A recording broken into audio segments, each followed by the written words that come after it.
Kama umeathirika na mchezo mbaya, mchezo wa punyeto au mchezo wa kujichua, leo bana Pivani nimekuja na kiboko yao.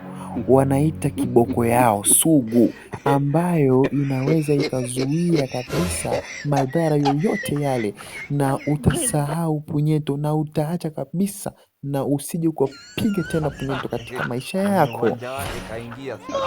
Na bila kupoteza wakati, twende katika suluhisho lenyewe au twende katika dawa yenyewe ambayo inaweza kukusaidia wewe usirudie tena kupiga punyeto, maana utaacha mara moja. Basi njia yenyewe ni hii: chukua mafuta ya taa,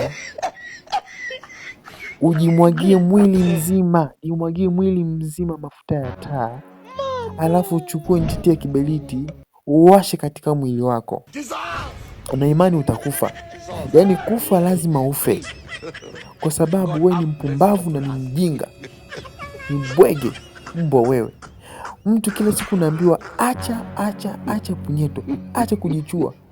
You don't understand, hutaki kusikia. Kwa hiyo njia pekee ni wewe kufa ili uache punyeto. Watanzania, nchi inaingia matope wa Tanzania, ila mimi